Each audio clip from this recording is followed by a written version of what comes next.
So today we're going to start looking at industrialization through America.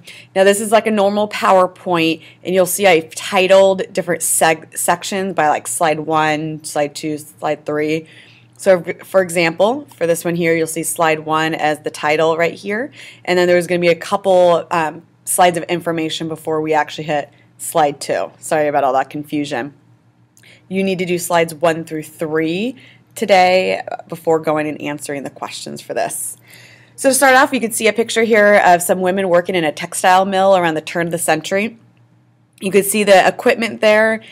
You could probably, hopefully, get a sense of it might be a little bit dangerous in there. There's a lot of moving parts, small areas. The one thing that is missing from the picture is the proximity you might be working to the person next to you. Generally, in a lot of these factories, you were like piled one on top of the other. You'd be shoulder to shoulder in a very cramped area. Also, standing all day is going to have some physical damage to you if you're doing that and working with small pieces.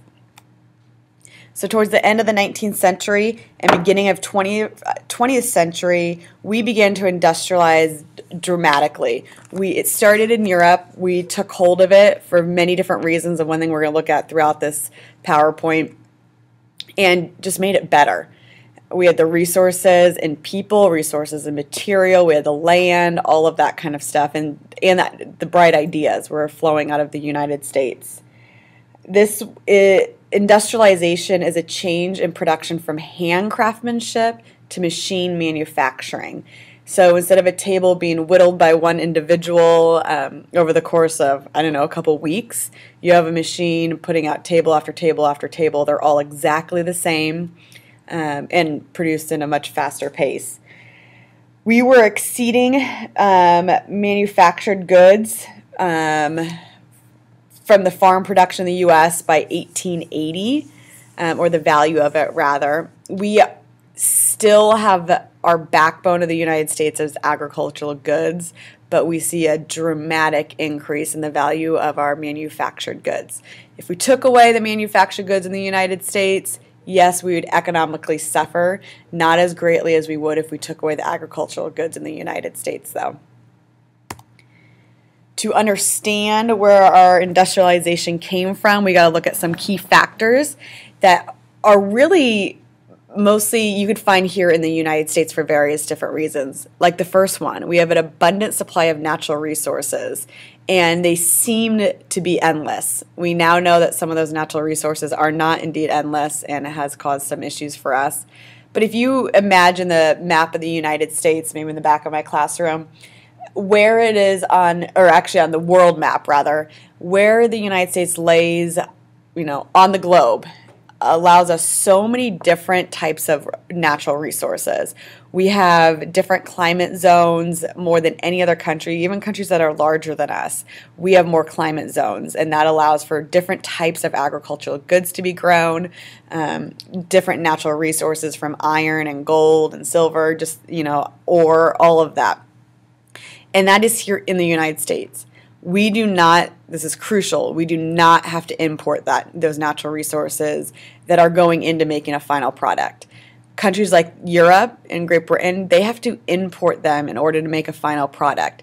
That is probably one of the largest reasons why industrialization was dramatically more successful in the United States than other countries. It's not because they didn't know how to do it or didn't have the effort. It was because they had to import those things, and that's going to have a financial burden on that country.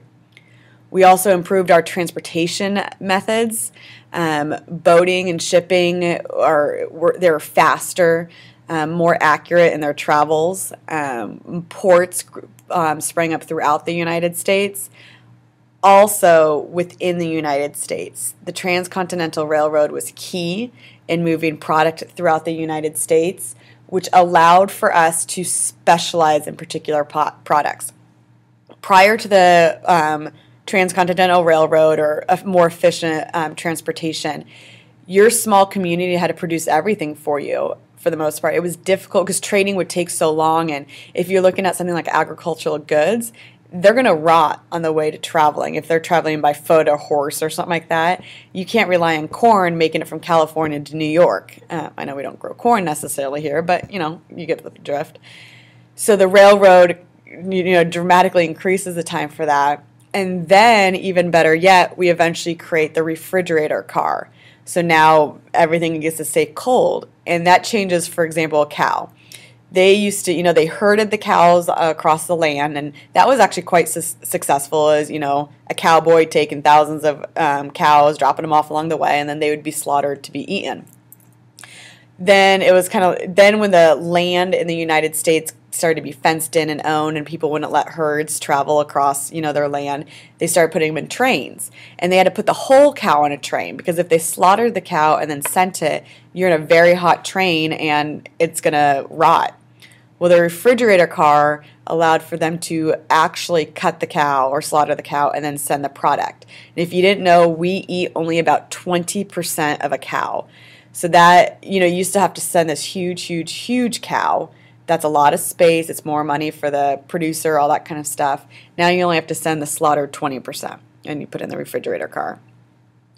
Then we had this population shift from rural areas to urban centers. So that's from like agricultural areas to the cities. Areas with more than 2,500 people or more, these increased by 25% to over 50%. We also had government support for industrialization in a lot of ways. We had help with loans and minimal regulations, so that's like environmental regulations, building regulations, work safety regulations, minimum wage. None of that existed. It allowed a lot of business owners to kind of take advantage of the workers, but also take advantage of the market. And laissez-faire is something you got to understand, and it means hands off.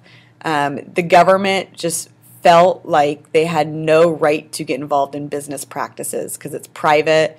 Nothing in the Constitution implies that the government can get involved. Later on, they find ways to make it, possible, like, due process, safety issues and things. But at this point, and for quite some time, government said nothing to business. They could not regulate them. Then there was no taxes on personal income. That would be amazing. That did not come until 1913. So everything you made went solely to you, not a single thing to taxes. That's personal. There was income tax on businesses. And then tariffs on imports were held high to protect the domestic product from foreign goods. So farmers eventually lost that battle, and we did have some high tariffs to protect our product, which was needed during industrialization. Because it created a need for American goods, and then slowly we overproduced it for the United States, so we were able to send them overseas, which only enhanced our bottom dollar. And there was absolutely no environmental controls. So pollute as you would like, overuse the natural resources as you need, experiment with things as you see fit. There were patent laws. So I know that's different than environmental, but on top of it, there were patent laws, and that actually is, government support, because you knew that whatever product you made, if you were able to, if you applied for a patent, you were going to be the sole creator of that for a certain period of time. And that was going to give you more incentive to find a new, innovation and inventions and all that kind of stuff, because you were going to be able to patent it. And there are very, very few countries in the world at this point who had patent protection on things. So here on slide 2, you can see a skyscraper that was being built in New York City in 1901. Great innovations allowed for this to happen. Reiterating what I had just said about patents, it was really the spirit of innovation, largely because of patents. Between 1860 and 1900, the U.S. Patent Office actually granted over 676,000 patents to inventions of machines, tools, as well as techniques. Like the assembly line was a technique that could be patented. It seems odd, but it can happen.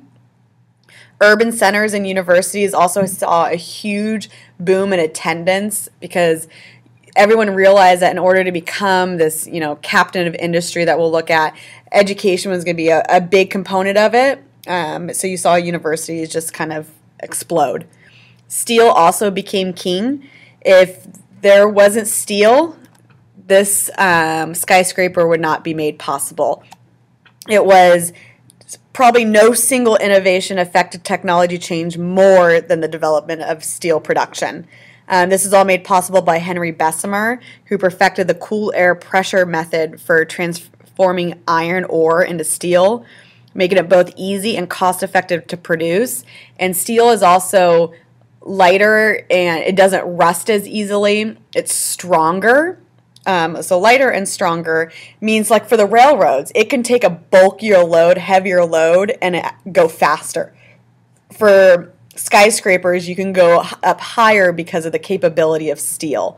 Then you're using steel in, factories and everything. Steel legitimately became king and is a huge factor in allowing us to industrialize as effectively as we did. Also, you're looking at a city like New York City, for example. You're running out of space, so your only ability is to go up. And so steel allowed these cities to support the growing population, and the population grew fast. And to the point where actually it made city governments very ineffective, and we'll talk about that later, but skyscrapers allowed us to go up for housing as well as businesses. Bridges were also built with steel now instead of ore or wood, which can take heavier loads, and you don't have to worry about the number of cars and weights and things of that nature. Well, cars today, not necessarily totally about to happen here. Then electricity. Can you imagine what life would be like without electricity? School would be made difficult. I know that's heartbreaking for you all. If it was a dark and gloomy day. Your work hours revolved around the sun hours when there was no electricity. Well, once electricity came around, you could keep a factory open for 24 hours, and it was done. There also, of course, with machinery, electrical power really helps. It allowed people to move away from water because water was a source of electricity for a while. Samuel F.B. Morse created the telegram, and Alexander Bell the telephone. They successfully transmitted speech across electrical wires, allowing people to connect over widespread areas. This slowly allowed for corporations to form, because they could easily communicate with one another and not, sending the horse and carriage or eventually the car over to spread the information. So you get to see corporations pop up throughout the United States depending on where their needs might be. Because some corporations might need to be, near the wheat belt, but also the meatpacking industry type of thing. Machines increase production. Of course, if it wasn't for electricity, this probably wouldn't come about. The sewing machine is an example. It seems like a simple example, but wow, I mean, we have ready-made clothes. This was invented in 1846. Beforehand, you would go to your tailor and get your clothes made specifically for you. I know that sounds outstanding, the jeans that perfectly fit because they're made for you. That's going to be expensive and time-consuming. Now we have the ability to go to a store and see size small, medium, and large, and millions of colors, all that kind of stuff. And it's because it was made possible by something like the sewing machine. Slowly, you're going to see fashion evolve because of that. So there's a lot of cause and effect just based off the sewing machine. Assembly line technique started in Ford's Motor Theater, and eventually bikes and other products, they found that it was very effective to have that assembly line. Instead of, maybe 5 of us creating a car, that instead of, us, just doing what we can as a 5 of us to create the car, we're going to do assembly line. I'm going to put on every hubcap that comes by. I'm going to do it all day. I'm going to do it every day. It's going to, that's my one skill to have, is put on the hubcaps. So the car is going to go down the assembly line and we attach our different things. You might be the wheel, I'm going to be the hubcap. It allowed for products to be created faster and somewhat with more efficiency. As you can imagine, it could become dangerous as you are constantly doing a hubcap. It gets, you become like a robot and you're not aware if like something is going wrong or something like that. But it definitely increased production throughout the United States for sure. All right, slide 3. We could see Rockefeller. Carnegie is also there as well. He is the founder of Standard Oil, one of our first big captains of industry. So we have industrial giants, industrial leaders, captain of industry, or robber barons. These are all terms that are thrown around regarding people like Carnegie and Rockefeller, which we're going to look at them more than, there's Vanderbilt, there's Ford, all that, but Carnegie and Rockefeller are kind of the most well-known for this area and who we'll focus a lot of our attention on. But industrialism was pioneered by men who possessed this combination of leadership, bold risk-taking, long-range vision, and competitive drive. That's exactly what we're going to find in today's leader, obviously. It was made easier for these guys because of the government support, like of laissez-faire, no intervention, all that kind of stuff, made these guys even more successful, but also a big opportunity to fail because there was no protection for you either if you were failing, which is a good and a bad, obviously. They consolidated small companies and reshaped U.S. business into massive corporations, so it's the beginning of corporations in the United States. One thing that attracted people to the United States are people like Carnegie and Rockefeller. They're like, these guys came from nothing. And they legitimately came from nothing, these two. Vanderbilt was born in an upper class. Rockefeller and Carnegie were not. Their story is about luck, innovation, drive, all of that. I do say luck because I think a lot of it, right place, right time for sure. But in the United States, like nowhere else, wealth, not birth status, became the new measure of success in the United States. And you could achieve wealth no matter who you are, and you could also lose wealth no matter who you are. So it was just an attraction for so many people whose minds were just like exploding with new ideas. You've got the protection of patents here. You have the ability to grow here. So we saw immigrants of all kind come in here.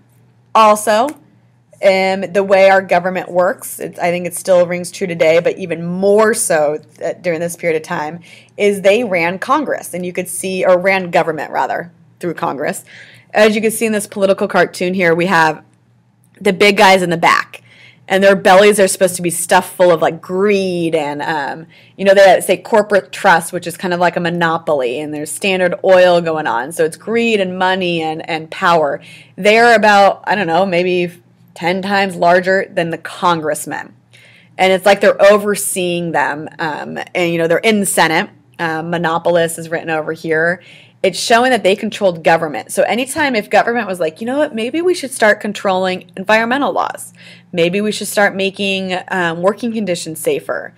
Those captains of industry who oversaw them were going to do anything they could to put a squash to that, because that's going to take away from their bottom dollar.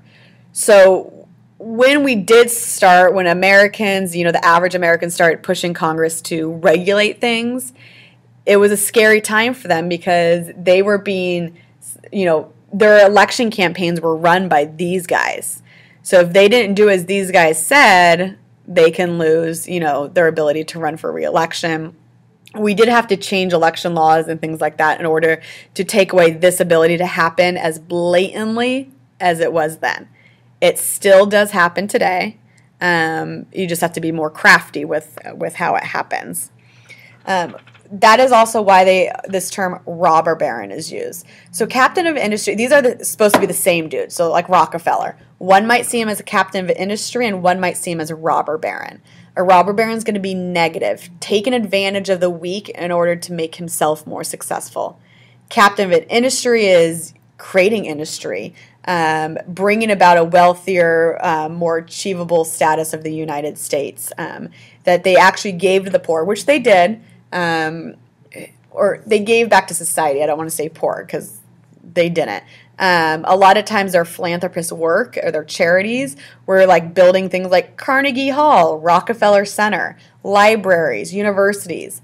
These are things, if you think about it, that middle class and upper class enjoy. They were created for free by these people, but they weren't feeding the homeless. They weren't building shelters because they believed in the idea of social Darwinism. If you can't survive it, you can't hang, you shouldn't exist really. We're not going to help you out. But it's still great to have those type of products like Carnegie Hall, things like that. How they achieve this wealth? Through integration, as I mentioned, but there's two kinds. There's vertical and horizontal, and both of these also are forms of monopoly. So you have the vertical one up here at the top, which is the cattle, the slaughterhouse, the meat packing plant, and Ace Meat Industries. This means you control all means of production. Okay, this is big, meaning you don't have to outsource the slaughterhouse. It's your cattle's raised on your farms. They are brought to your slaughterhouse, they are brought to your meat packing plant, and it creates a meat industry. If you had to outsource the slaughtering, you're going to lose some money because you got to pay someone to do your work. You got to pay those employees, all that kind of stuff, and also just a service fee. Your meat and your final meat product is going to be cheaper than anyone else who has to outsource it.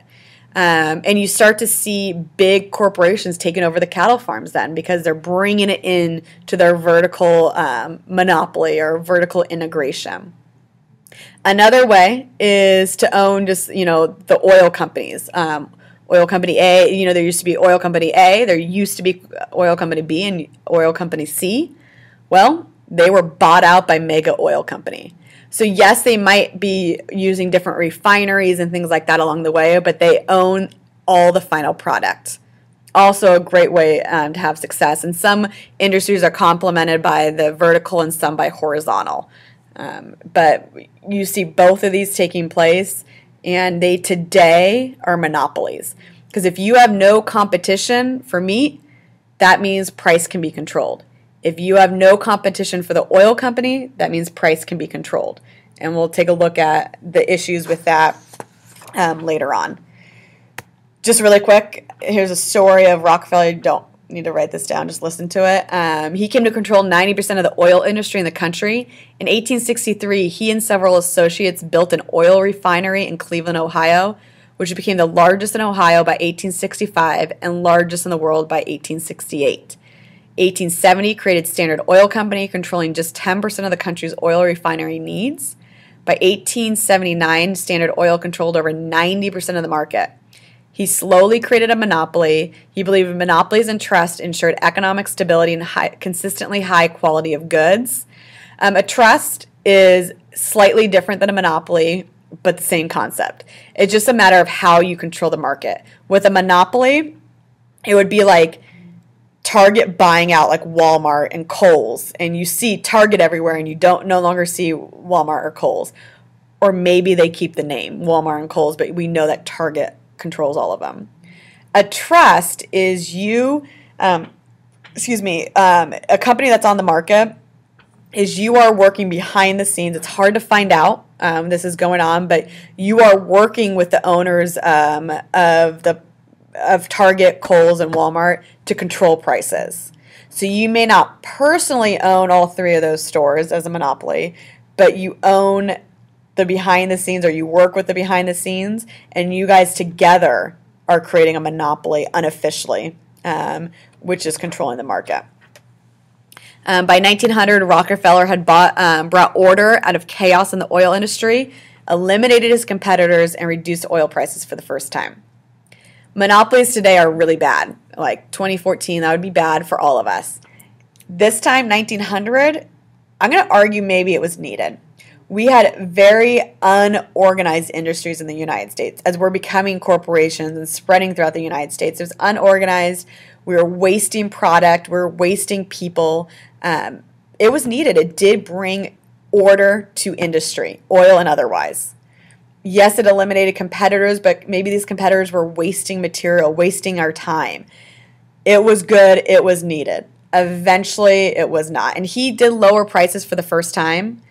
Fortunately, later on, he bumped them up because he has no one to compete against. So if it's the only oil company on the market, maybe it used to cost $2 to fill up your tank. He could charge $10 to fill up your tank. You got to pay it because you need it. And there's no one else to drive down the prices. Carnegie and Steel, 1848, he immigrated from Scotland to the U.S. with his family at age 13. Though he had only received 5 years of schooling, he was a skewed businessman and made $4,000 in stock investments by the age of 33. It's a lot of money. He is a true rags to riches story. People came to the United States because I get to be Rockefeller. I can do it.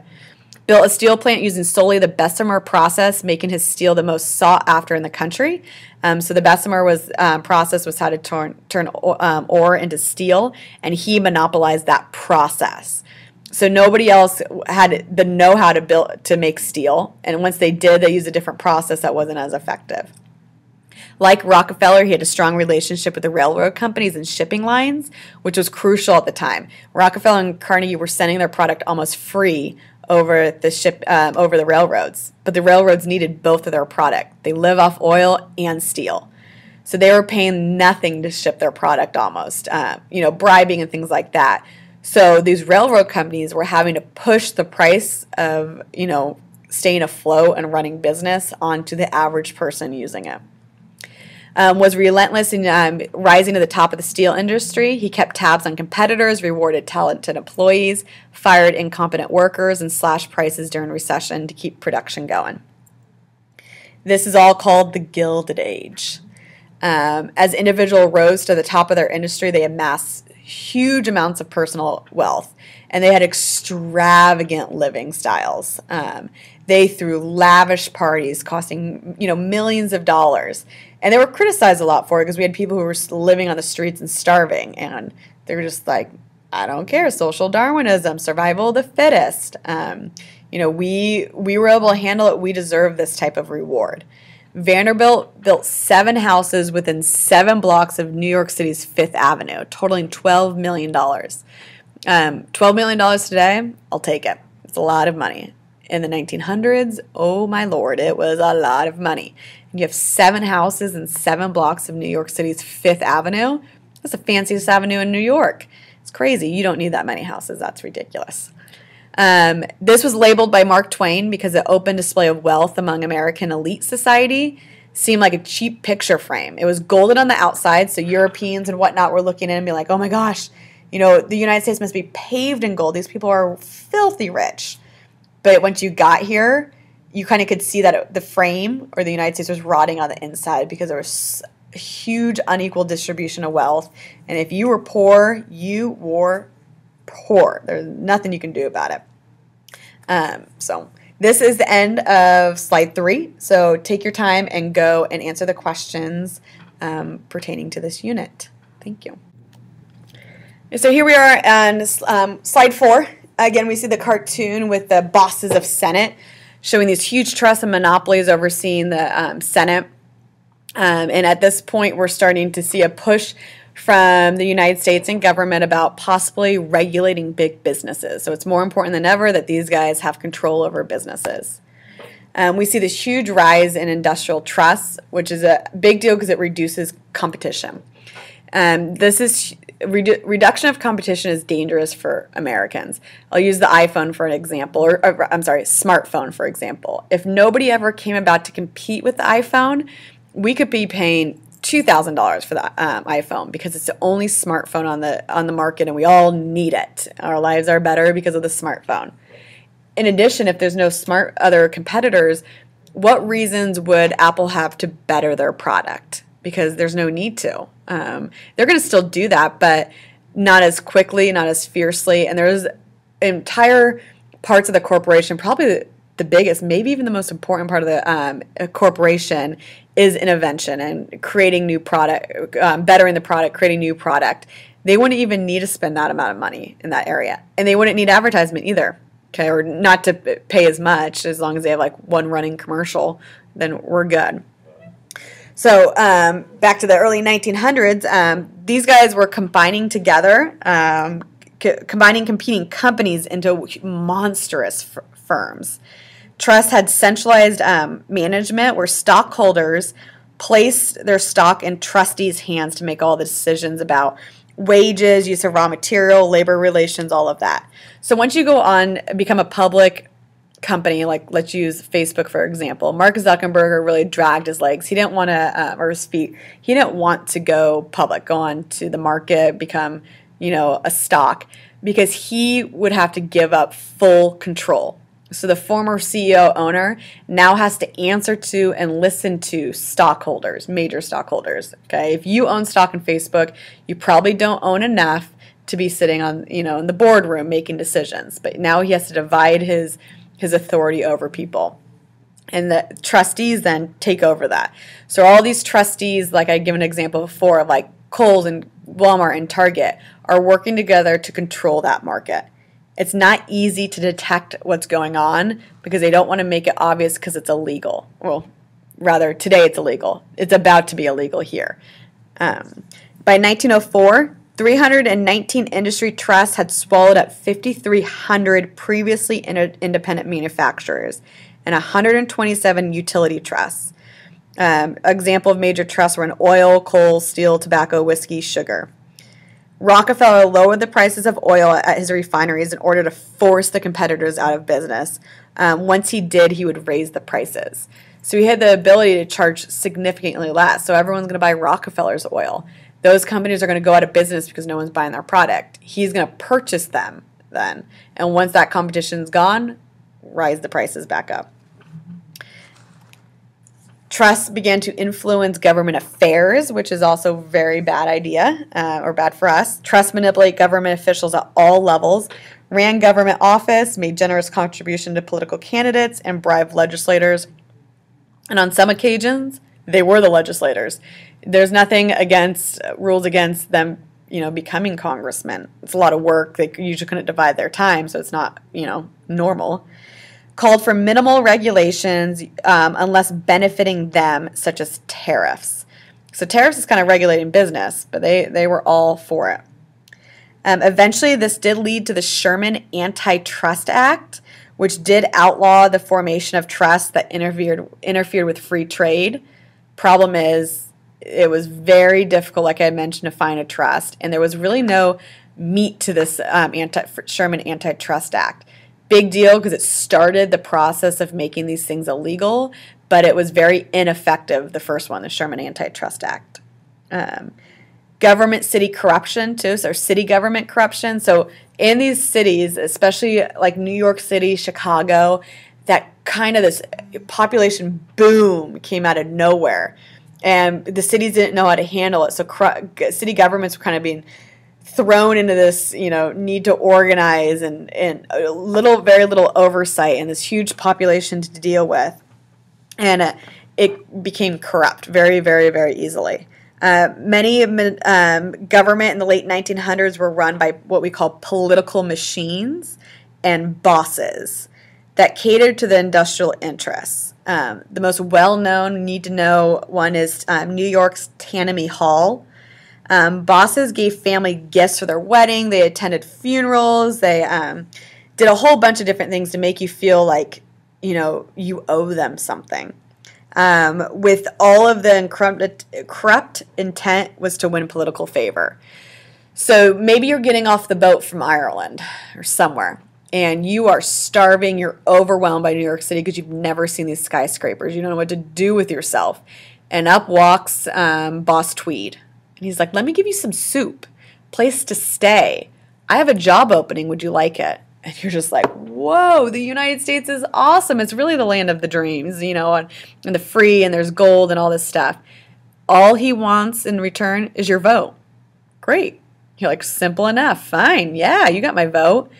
Now he's going to hold it over your head. And at this point, there's not secret ballots. So he is standing at the ballot box, making sure you vote for him and making sure you show up too. So you can't just say, well, I'm just not going to show up. Otherwise, you might be killed, or something. You're going to lose your job. You're going to be blacklisted, all this kind of stuff. And they would play off one each other. These political machines, laws changed later on to make this illegal. These political machines, political bosses, become gangsters. Okay, because these guys controlled everything. And in fact, if you did not support Boss Tweed, he controlled the fire station. Maybe your house accidentally catches fire. Who's going to come put your fire out? Okay, and then there's some areas where there's competing bosses, and they both control a fireman, the fire station, and they're outside fighting over who's responsible for putting out the fire, and your house is just burning. Again, just like monopolies, they were somewhat good about bringing organization and stability a little bit to city governments, big ones. Eventually, though, it became out of hand and dangerous and a little bit inefficient. So then they changed the way city government politics work and took away the ability for this to happen. But they saw needs of the city, and they took care of it. So beforehand, what happens to your garbage? All of a sudden now with ready-made products and things, we have more garbage than ever before. Still nowhere near the garbage we have today because, things aren't packaged or anything like that. But people would just throw their garbage out in the street. Well, city bosses saw that this was causing diseases and ugly and stinkiness and big rats and things. So they created the garbage industry. And actually, gangsters, mafia leaders, sorry, not gangster, mafia leaders, gangsters in that regard, they controlled the waste management industry for so long. That is where they kind of cornered the market, and they had to break up waste management in order to break up mafia in many areas.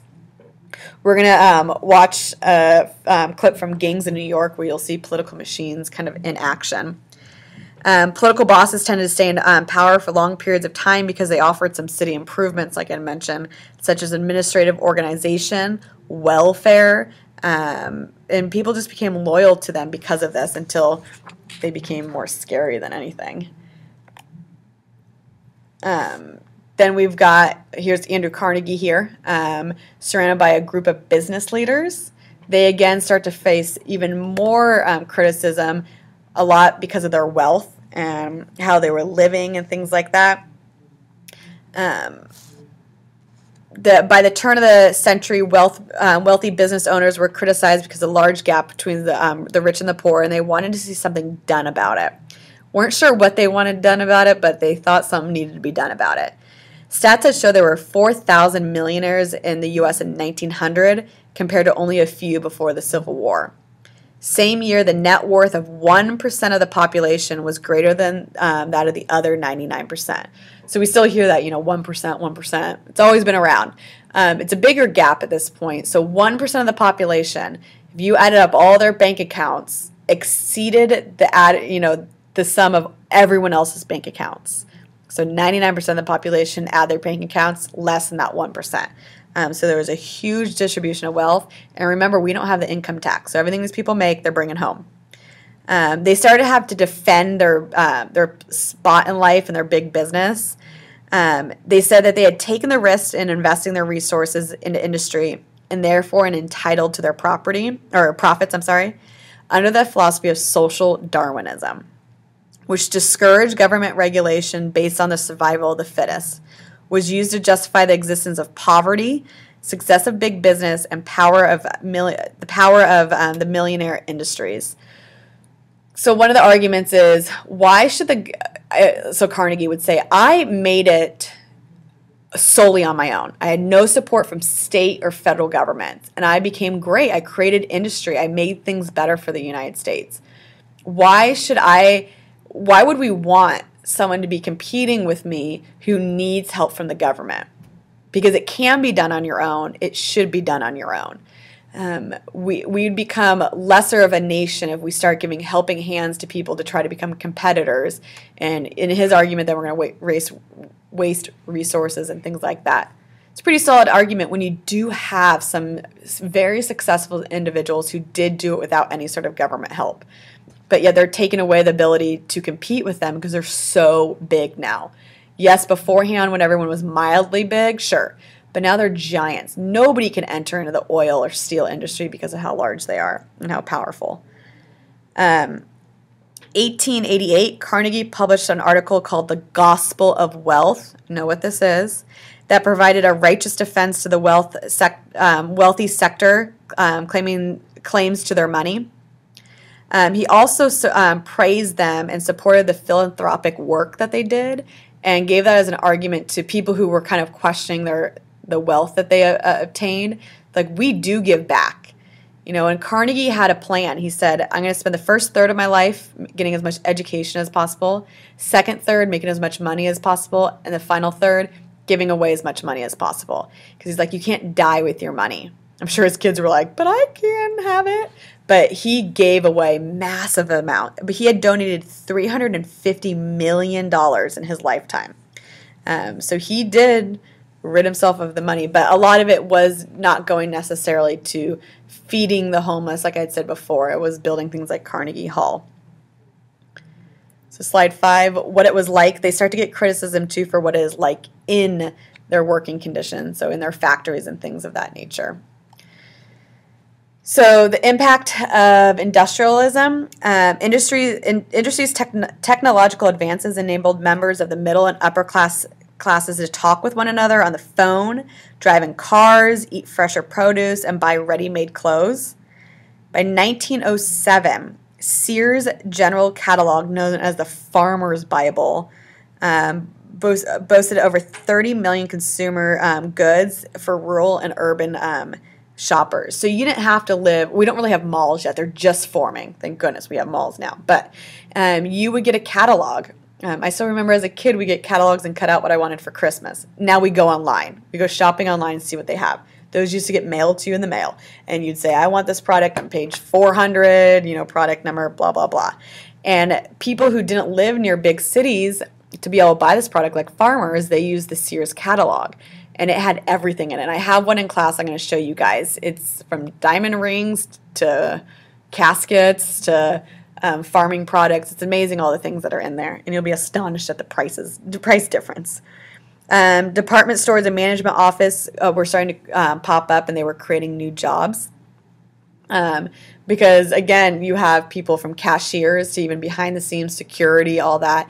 So now there was jobs for that middle class, maybe uneducated, unskilled individual, including women.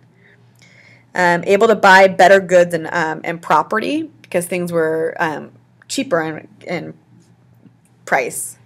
So life for the average American, majority of population still lived using candle power in their homes and no outdoor plumbing or heating, cooked on wood-fed stoves, and couldn't afford a telephone. So that means they went potty in the backyard.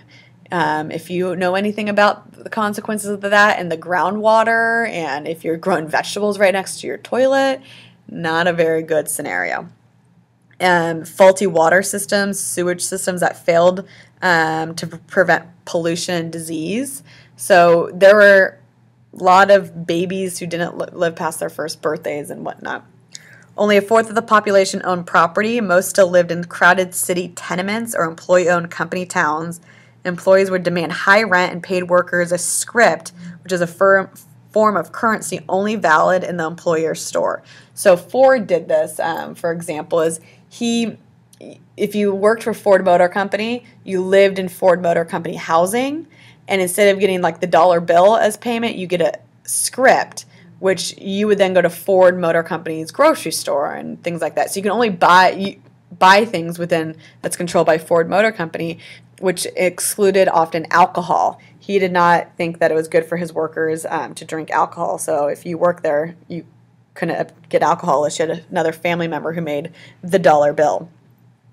University and colleges were being built. Still only 7% of Americans had a high school diploma in 1900. Laborers didn't have time for anything else. They worked sometimes 7 days a week, maybe 6 days a week, 12 hours days, maybe even more. You didn't have leisure time, and you also didn't yet have money for leisure time. It's slowly evolving as we get minimum wage and things like that. They couldn't enjoy the modern social organizations that catered to the wealthy, like Carnegie Hall and such. Oops, we're still on this one, sorry. Industrial work conditions were super poor. We're going to watch Triangle Shirt Waste Factory fire clip, which a bunch of women died in a fire that could have been prevented, or the deaths could have been prevented, and the fire could have. And after that, we finally started to see some better conditions by law, better working conditions. They were otherwise in horrible working conditions, working 10 to 12 hours a day, 6 days a week. And one of Carnegie's steel mills, it operated for continuously with 2 shifts used. Once a month, the shift hours would swap, and you would have to work 24 hours. And the steel conditions were dangerous because it's hot metal and water, and the water would kind of float on the ground, so you'd have to wear special shoes because it was boiling hot water. And if you fell, like slipped, you would just burn. Not to death. You would just get burns. They were also in unhealthy conditions aside, the sizzling water on the steel floor. There were hundreds of men killed working next to the molted steel. Thousands of women work elbow to elbow in sweatshop assembly lines in the textile industry, and got permanent back injuries from kind of crouching over small spaces all day. They were also, women in particular, were forced to work so quickly that they would normally plunge needles through their fingers, and they just had to keep working because if they stopped, they'd get in trouble. They also love little kids. I'll talk about the kids because they're small and they get into small spaces and things like that. The Triangle Shirtwaist Factory fire after that, it did result in change in local labor laws for women and children because they saw 146 women killed, and newspapers, put that everywhere out there. So you saw a bunch of women killed, and people were like, okay, we need to act. All right, so we got low pay, so what's the reason to stay? Because despite the working conditions, most workers were grateful for their employment in the factory. They were still making more than they used to. Okay, they came from Southern and Eastern Europe, China, and Mexico. Most workers sought to keep their jobs long enough to return home, rejoin their wife and children who were probably back home, or maybe buy land in the United States. And these conditions were bad, but not as bad as they used to be back home, their home country, and the payment is still better. So that is, we'll look at immigration unit next. There's a push to try to limit immigration because they think these new immigrants are driving down wages and working conditions because they find it acceptable. The workforce had competing supply of labor. So if you were like, I'm not doing this, and you spoke up, well, there's like 1 million people sitting outside who want your job. So walk away, you get fired, and someone's going to replace you in a second. Because of that, they were quick, or unions, and organizations to try to better working conditions were few and far between because it was too dangerous. If someone got murmur that you might be, grumbling about your work conditions, they just fired you, no big deal.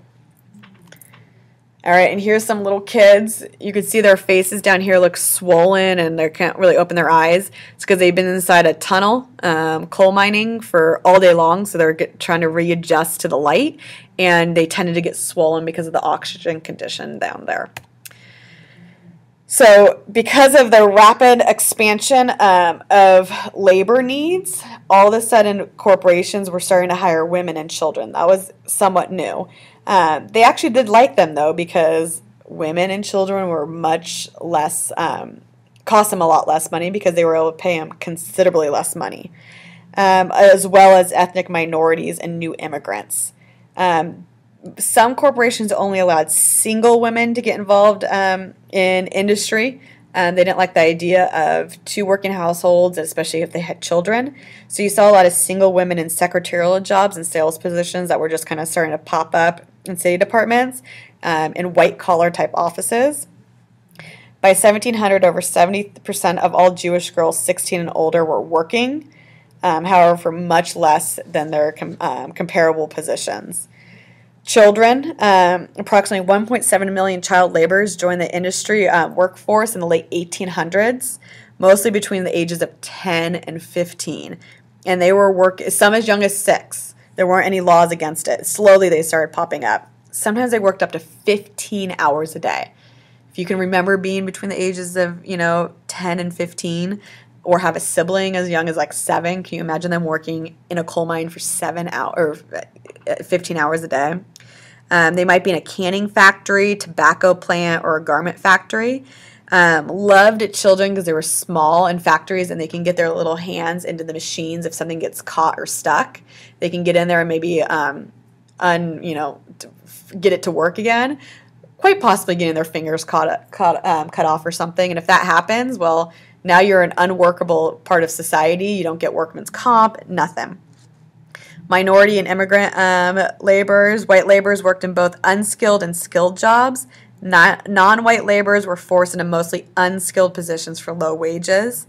African American were excluded from skilled positions and forced to work as domestic servants and other menial jobs. Had to compete with immigrants from Mexico and China. Worked the longest hours for the least pay.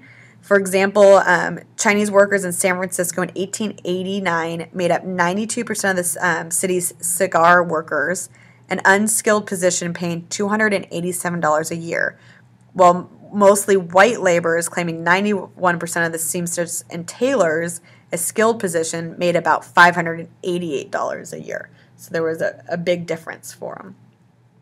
So that's kind of what it was like to be a worker during industrialization, or the feeling of being unappreciated, what it was like in the living conditions, quite poor tenement housing and things like that. So it's going to spur a movement, and that's what we're going to look at in the next couple slides. So this is slides 4 through 6. Go ahead and go answer those questions. All right, we're on the final push here for industrialization. So here you can see some strikers at a textile mill being held back by federal police or troops. This gives a big indication of how the government felt about unions and strikes, being that they have their guns pointed at the strikers instead of supporting them. Granted, also when someone goes on strike, which is a refusal to work, government might step in where they otherwise would have possibly supported them. But at this point in history, because of big business and captains of industry controlling government therefore saw unions as corrupt and illegal. And it did just scare them about, like, is this true democracy if these unions are trying to take control of businesses? So let's actually break down what a union is. A union is, I'm going to use our teacher union as an example. Years and years and years ago, teachers got together and they realized that they had some grievances about working conditions and pay and things like that. So together they created a union. They said, all of us together here, teachers, feel the same way. So we're going to send 1 or 2 representatives. Instead of all of us going to the boss, we're going to send 1 or 2 representatives on our behalf to state our grievances. And they said, we're speaking on behalf of the entire teacher union, teacher population, and we make these demands. And if these demands aren't met, or we come to some sort of compromise on it, we might go on strike, which is a refusal to work, walking out, which is going to obviously have some huge financial burden on any industry if people decide just not to work anymore. And a lot of times that will move the business towards making some sort of agreements on some of the demands. But a union can't expect to get all of their demands, and just like a business can't expect to win everything, there has got to be some compromise that goes on. But if they feel not listened to, workers are going to go on to strike. So you could see how that may seem like workers are trying to have some sort of ownership in a company.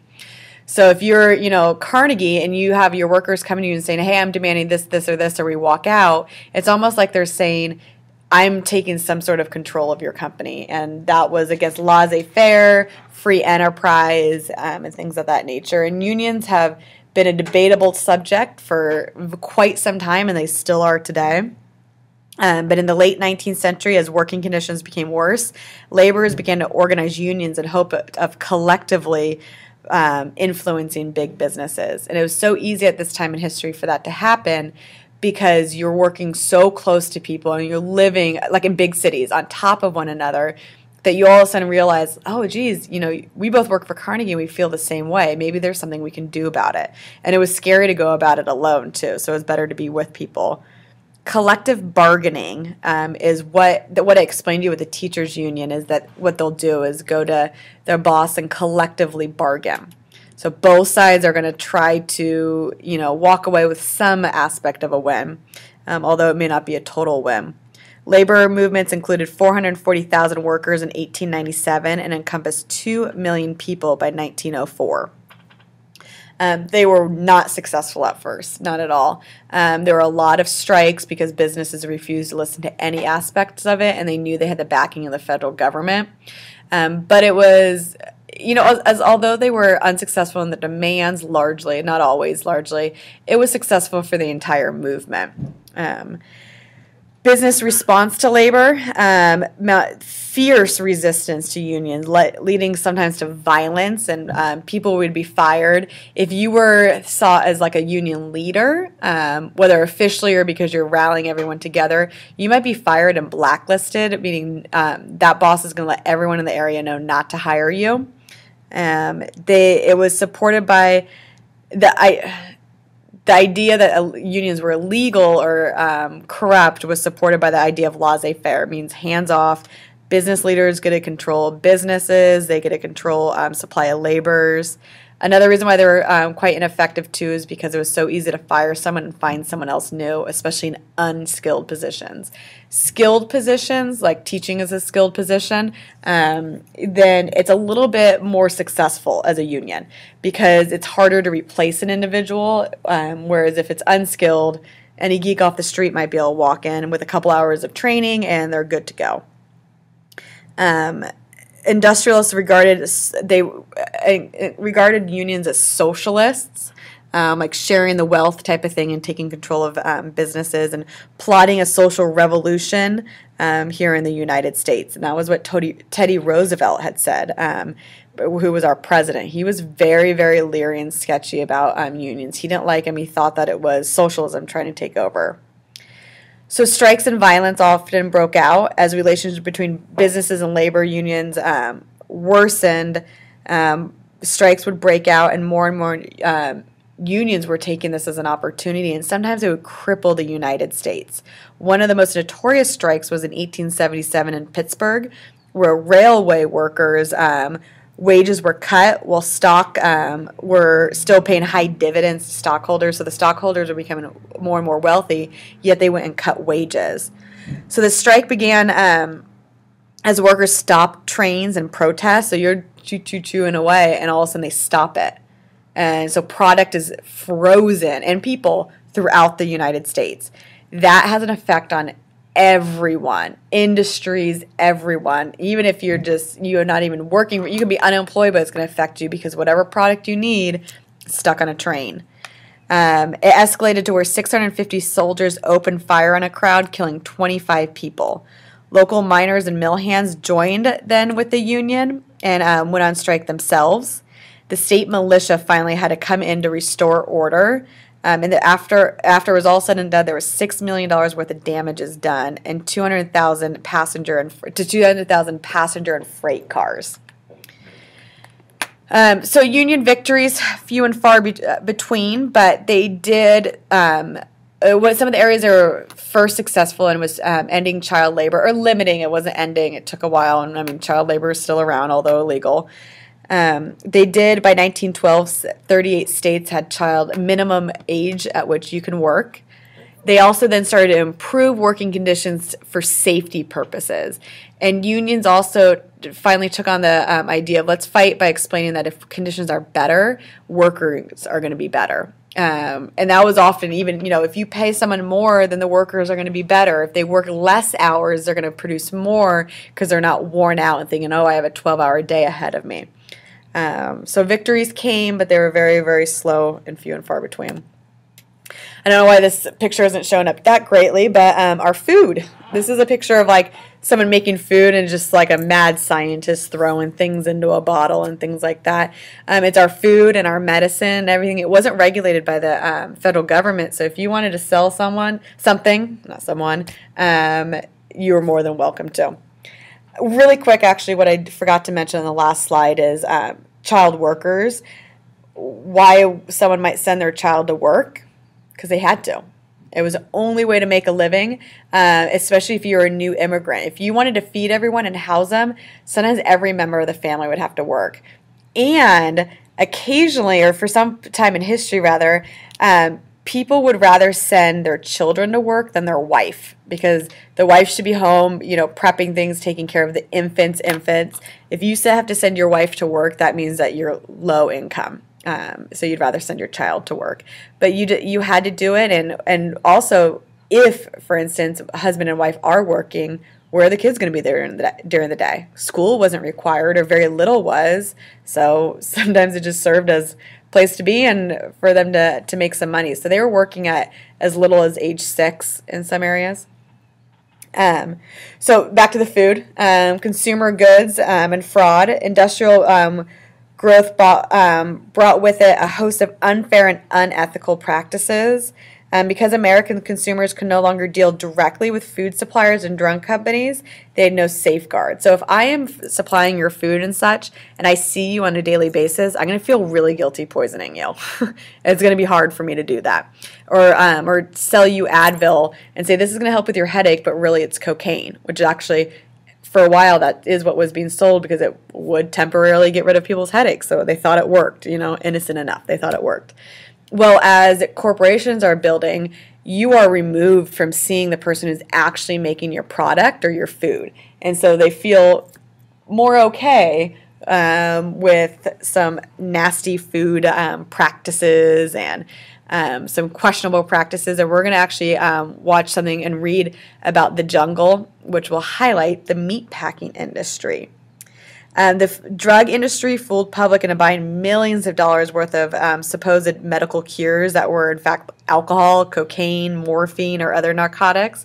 Some people just thought it worked because it did. It solved the headache at hand, caused many other issues, and maybe a bigger headache later on.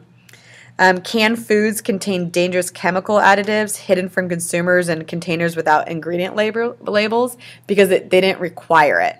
There was nothing, today even a water bottle says what is in it. Everything has to tell you what is in it because it's federal law to do so.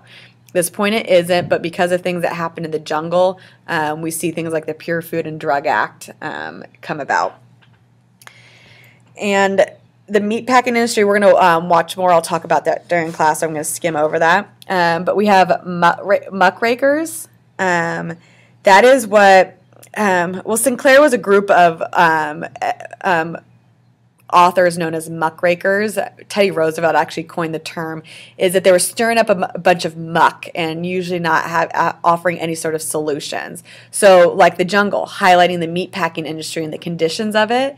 They were writing about social issues in newspapers and books and pamphlets and, out speaking to try to urge change. And, business leaders and government officials weren't really liking it. They were calling them muckrakers because they would rather rake filth than look upward to nobler things. They really concentrated on exposing ills in society than proposing solutions to them, according to Roosevelt. Oftentimes they did propose a solution, regulate it, but the government wanted to see the solution come from within and not from the government because everyone was still very laissez-faire. So here's a hillside here of, environmentalists today would cringe at this. Really kind of taken advantage, probably unknowingly, somewhat knowingly though, of our natural resources and overusing them. We have huge environmental impacts today because of industrialization. We developed on land that should have been reserved for different reasons because of natural resources. We exploited things, especially non-renewable sources such as oil, coal, and natural gases. Extreme amount of pollution because people were burning things whenever they needed to and whatnot. We mined and deforested areas and not effectively. Today, if you were to deforest an area, you have to plant so many trees for every tree that you tear down, and that wasn't taking place. Before the 1900s, the federal government encouraged mining interests by conducting surveys about new mines and opening up Native American lands to be settled by non-Indians, eager to exploit the natural resources, devastating the environment. We created the Timber and Stone Act of 1878, which washed millions of acres of land in California, Oregon, and Nevada into the hands of companies for as little as $2.50 per 160 acres for them to do whatever they felt necessary. Loggers wreaked havoc on American forests by clearing a whole section of land at a time in a modern method of deforestation and called clear cutting. So just going in and just cutting them all down and then getting out of there. All right, so that's all of it there. Just to reiterate, again, the union component is just very, very important. We'll follow that throughout history. Businesses really did dislike unions. It was going to cost them money. That was the biggest reason. You're going to tell me that you can only work 8 hours? That's going to cost me money. Okay, now I got to hire more people, possibly more training.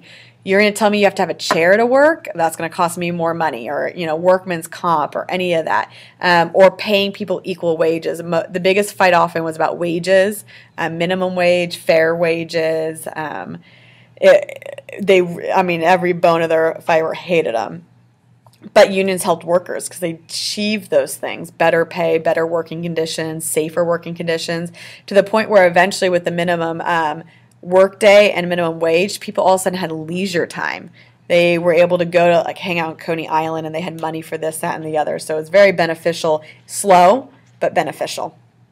And that wraps up this PowerPoint. Hopefully it wasn't too painful for you.